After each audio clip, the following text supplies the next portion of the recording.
Estamos molestando por el famoso tema de la licitación de los pupitres, ¿verdad? Porque a mi modo de ver, Enrique, se está generando aquí legítimamente un debate que tiene consecuencias políticas y por tanto yo por lo menos creo que hay que entender bien todos los matices de este debate. Así que empiezo por plantearte un cronograma que fui entendiendo en las últimas 3 entrevistas y va aquí. Me está diciendo Manuel Jiménez de la Federación Paraguaya de Madereros que en abril de 2024 el tema de esta licitación se empezó a discutir en la Unión Industrial. Y me acaba de decir José Huidobro, que es el presidente de los metalúrgicos, que en septiembre de 2024 se hizo un planteo para 5 lotes y en noviembre se cambió eso para otro de 2 lotes nomás. Ustedes, Henry, estaban monitoreando este desarrollo desde abril hasta... ¿Esa información es correcta, es verdadera? Es correcta. Nosotros, mira, me falla un poco la memoria, pero te voy a decir que sí, antes de junio, para hacerte bien exacto, puede ser que haya sido abril, ya veníamos manejando. ¿Y por qué? Porque se nos acercaron socios de la UIP, que inclusive son muy pequeñas empresas que trabajan normalmente en lo que es la fabricación de muebles escolares y que inclusive alguna de ellas viene suministrando por hace más de 4 o 5 años cantidades bastante menores. O sea, no fue inicialmente un comentario que vino de la industria más pesada, vamos a llamar así. Pero cuando el tema tomó un estado más bien público dentro de lo que es la industria, sí, ya comenzaron a manifestarse dentro de UIP y en el ámbito, te voy a decir, del CIME, el Centro Industrial de Metalúrgico, la preocupación respecto a ello. ¿Por qué en aquel momento? ¿Cuál era la preocupación? En aquel momento la preocupación era que la definición era un proyecto muy parecido a un producto de oferta comercial dentro del Brasil, que se encontraba directamente indicado en la web, ¿verdad?, de unos fabricantes. No recuerdo los fabricantes, pero si me das tiempo yo te puedo hacer llegar. Entonces comenzamos a trabajar en tratar de concienciar de que si se dan las condiciones y se da el tiempo, lo más delicado de todo, que era la placa de un material sintético que iba, digamos, encima se podría fabricar en el país, así como algunos pequeños componentes, ¿verdad?, que le daban, que eran de plástico, que según los estudios el plástico es más duradero y resiste más al uso en las escuelas, ¿verdad? Entonces lo que se hablaba es de que se podía producir. Entonces, de mismo desde la UIP, nosotros convocamos también al sector de la industria plástica para consultarle la posibilidad en razón de que hay procesos industriales que con la matricería adecuada posibilita esto. Entonces la industria, varias empresas de ese sector industrial manifestaron de que una vez que conozcan las cantidades reales, eso podrían perfectamente evaluar e invertir en las matrices, porque las matrices, como vos sabés, Henry, se pueden amortizar en función de la cantidad de productos fabricados. Bueno, eso siguió así hasta que se publica el llamado se publica yo creo que fines de agosto o septiembre, ¿verdad? Y eran en varios lotes, si mal no recuerdo, eran 5 lotes, ¿verdad? En uno de mayores cantidades y uno de menor cantidad, el último. Lo cual a mí particularmente me parecía bien porque posibilitaba la participación de oferentes industriales de diversos niveles. Para el lote grande, yo te aclaro que según mi mejor entender, y me responsabilizo de este comentario, inclusive debería haber un consorciamiento de fabricantes más grandes. ¿Por qué? En razón del plazo, porque la idea en ese momento era de que los pupitres deberían estar listos para el inicio del periodo lectivo de clases de este año, ¿verdad? Entonces, realmente uno no puede pasar a un nivel alto de producción en un periodo de una semana, un mes. Entonces, yo creo que debería haberse realizado un consorciamiento. Bueno, comienza el llamado, yo tengo conocimiento que varias empresas comienzan a hablar en forma conjunta, algunas para consorciarse, inclusive la más pequeña, y de repente, ¿qué es lo que ocurrió? Hubo la cancelación y después ya el nuevo llamado que todos conocemos, el caso polémico, ¿verdad?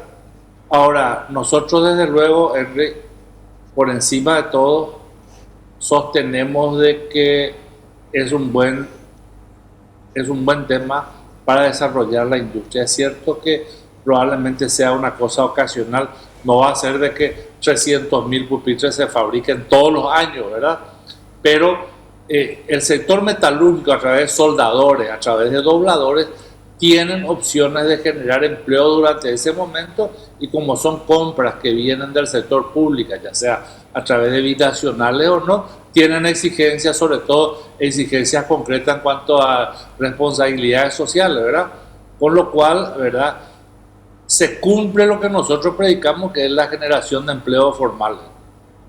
A ver, totalmente de acuerdo, Henry, con esa cuestión, pero hay tres elementos que vos mencionaste aquí que yo quiero subrayar porque creo que desmontan un poco la narrativa que lastimosamente en esto, como en muchas otras cosas, se está tratando de instalar, ¿verdad?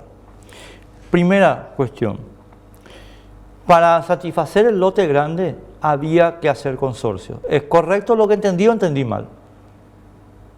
Es una opinión personal y yo me hago cargo del comentario, que en razón del plazo que estaba vigente, no digamos por las capacidades, porque con condiciones de plazo suficientes, a mi mejor entender, vuelvo a asumir, como dije recién, ese comentario, yo creo que deberían haber consorciamientos para poder cumplir en tiempo y forma, sobre todo el lote más grande, ¿verdad? Claro. Segunda cuestión, que a ver si entendí bien también, la amortización de matrices, o lo que podemos llamar las líneas de producción. Lo acabamos de discutir con José Huidobro y lo de conversar, digamos. Para mí este es el punto clave, ¿verdad? ¿Por qué? Porque capacidad instalada ociosa, Henry, es pérdida. Y la pregunta que yo por lo menos me estoy haciendo es, ¿está bien? Personalmente no conozco a ningún empresario del planeta Tierra, salvo que sea un enchufado, que quiera construir, que quiera generar capacidad para tenerla ociosa, porque eso le genera pérdida. Ahora, si vos me decís, no, esto iba a poder trabajarse para otras cuestiones, te admito, José me acaba de decir, hubiéramos podido, teníamos el ejemplo, digo bien, de las líneas eléctricas, y las matrices de producción se están usando ahora para puentes. Perfecto, nada que discutir. Pero no sé si esa es la situación con estos pupitres. Perdón, te pido que me repita el análisis anterior, porque hubo una debilidad en la conexión que me apareció acá, y perdí un poco esa parte cuando dijiste no existe en la tierra. Yo no le conozco a ningún empresario que no esté enchufado, ¿verdad?, al Estado, que pueda decir, mira, yo me arriesgo a montar una línea de producción para después quedarme con la capacidad ociosa, porque es pérdida. No le conozco a ninguno, porque tenés que irte al banco a decir, che, prestame un poco la guita, porque quiero construir una línea y que me tenga una capacidad instalada para meter 300.000 pupitres, pero después no voy a usar. El banco te va a decir, papá, salime de acá, sape, fuera, venga, la policía, llévenle a este tipo, porque es un loco. O estoy mintiendo, mi querido. Quiero que me digas si estoy mintiendo, Henry. Vos estás con un razonamiento lógico que es razonable, pero vamos un poco al caso ¿verdad? Sí. ¿Qué significa hacer esto? Significa importar, nosotros no producimos caños en el país, doblarlo o darle la forma Y para eso, digamos, una industria normal que trabaja normalmente con metales no necesita invertir en líneas de producción nuevas. Es algo diferente al ejemplo que diste, que es una inversión para producir las torres de transmisión, por ejemplo, que sí tiene un esquema y tienen máquinas de control numérico bastante más sofisticadas. Para lo que es la parte de metal, yo particularmente considero de que no se requiere una inversión adicional. Lo que sí, cuando yo te decía, si vamos a utilizar los tableros que le llaman, de plástico producidos localmente, lo que habría que invertir es en matrices, no en línea de producción, en las matrices.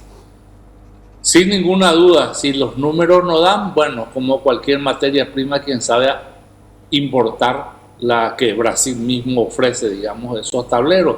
O sea, yo particularmente, como una persona que está representando los intereses de la industria nacional, me gustaría, cuando hay un pedido grande, que queden capacidades en el país respecto a las matrices. Hay, por ejemplo, empresas que trabajan en plástico en Ciudad del Este que tienen 18.000, 20.000 matrices, ¿verdad? Y algunas llegaron a usar en algún momento porque las pudieron amortizar y sin embargo hoy están ahí paradas esperando alguna oportunidad. Esa es mi opinión, por eso es que te dije que tu razonamiento responde a una lógica, Henry, pero a veces el ejemplo de las torres y el ejemplo del proceso de fabricación de los pupitres son diferentes y a lo mejor no podemos utilizarlo de la misma forma. No, acepto tu punto, solamente yo mencioné el tema de las torres porque José me lo puso como ejemplo y yo me allano, ¿verdad? Última, y te dejo en paz porque acá ya me está hinchando Iván de que tenemos que irnos a la siguiente entrevista. Y el tercer elemento que vos me habías dicho y que comentaste y que yo también ya tengo noticia, digamos, porque lo hablé con el presidente de los madereros, es el tema del aglomerado, porque efectivamente el requerimiento es que esto no sea de madera, pero ¿por qué? Porque a alguien se le ocurre, no, es porque estos pupitres se van a usar también como comedor y por tanto tiene un requerimiento de higiene que la madera no presta. En consecuencia la pregunta es, bueno, a ver, el aglomerado que se necesita para construir este pupitre, ¿se podía fabricar? Y se podía fabricar en esta cantidad y requería o no una línea. Bueno, a ver, el aglomerado o la melamina, ¿verdad? Que es la base, ¿verdad? La que se utiliza normalmente para este tipo. Tiene su problema en cuanto estas placas son utilizadas con estructuras calientes, como son platos calientes y cosas así, ¿verdad? Entonces son también más de repente difíciles de limpiar. No soy un especialista en materia de inocuidad, ¿verdad? Respecto del plástico con respecto a la melamina, pero sin ninguna duda, hay una capacidad instalada en el país para producir ese tipo de placas que también, te vuelvo a decir, es cuestión de darle tiempo para que puedan cortar. Al final son procesos mucho más simples, ¿verdad? Que inclusive la inyección de plástico, o sea que son procesos que todos conocemos y que sin ninguna duda se pudo haber previsto. Pero yo considero de que los países, Brasil por ejemplo, si tomamos un ejemplo así, tiene estos pupitres y no utiliza la melamina, utiliza el plástico, ¿verdad? Y tiene una industria en materia forestal bastante importante. Yo creo que hay que analizar bien el por qué está utilizando y hoy en muchos países del mundo utilizan esas plataformas de plástico. Yo no quiero entrar, si yo tengo que defender solamente por el puro tema de la industria, yo defendería utilizar productos nacionales, ¿verdad? Ahora, hay que también tener en cuenta las condiciones de inocuidad y las condiciones que este tipo de uso requieren, ¿verdad? Y ahí yo realmente no quiero opinar porque desconozco mucho el porqué de la elección de un producto u otro. Pero de que hay capacidad en el país, sin ninguna duda, hay capacidad. Ahora, vuelvo a decir, si nosotros queremos hacer una cantidad de que en un periodo muy corto de tiempo, la cuestión no hay capacidad, no hay condiciones. Claro, Henry, ahí entramos en el último tema y te juro que ahí te dejo en paz. No porque haya que, yo creo que este debate tenemos que continuarlo y te agradezco enormemente. Simplemente lo que pasa es que el gobierno tiene perentoriedad política. Entonces vos le decís, sí, nosotros tenemos capacidad instalada, pues yo te puedo entregar esto en 3 años, pero entonces a mí no me sirve. Si yo soy Santi y te digo, Henry querido, no me sirve, porque a mí 3 años no me sirve, yo en 3 años estoy en la calle, estoy ya como expresidente. Yo tengo una perentoriedad política y ese es un elemento que las personas que entran en la licitación pública tienen que tener en cuenta. El gobierno necesita esto ayer. Para mí, o sea, no es ningún misterio. No es... Voy a responder con toda claridad, ¿verdad? Y en función de los levantamientos que hicimos desde la UIP. Si esto hubiera sido adjudicado en el mes de septiembre, la industria nacional perfectamente hubiera llegado al inicio de las clases con esos cerca de 330.000 unidades, sin ninguna duda. Ahora, si vos pones en diciembre, sin ninguna duda, yo también te digo de que no puedo afirmar de que no va a llegar, pero te puedo afirmar que va a ser bien más difícil cumplir esos plazos. Última, te dejo en paz, te juro, te prometo. ¿Y por qué se cambió septiembre a noviembre? ¿Qué pasó ahí? ¿Quién intervino? ¿Qué hubo? ¿Se les avisó a ustedes? Yo creo que esa es una pregunta que tenés que trasladar a otro ámbito, porque hubo una licitación, se derogó esa, se llamó a otra. O sea, yo realmente desconozco las causas reales de por qué el cambio de un esquema y de una especificación a un cambio de otra especificación. Yo eso realmente desconozco. Yo creo que es una pregunta que debería llevarlo a otro ámbito, ¿verdad? Que deberían dar las explicaciones del porqué. Lo que yo en una entrevista dije que lamentaba, y mucha gente dice, ¿por qué lamenta y no reclama? El problema es que estamos ante una situación ya de hecho en que ya hay una adjudicación, ¿verdad? Que ya hay una situación. ¿Y qué podemos hacer aparte de lamentarnos, Enrique? No, Pregunto, ¿qué podemos hacer? Si es irregular, Andy, si es irregular, hay que, disculpame, hay que hacer de nuevo, porque... Estoy totalmente de acuerdo contigo, estoy totalmente de acuerdo, mira, en 100% estoy de acuerdo contigo. Henry, abrazo, gracias por tu tiempo y vamos a ir hablando de esto, por supuesto, así que cuento contigo si tenés posibilidades. Cuando guste, vos sabés que siempre estamos a disposición, Enrique. Sí, señor, abrazo, Enrique, gracias.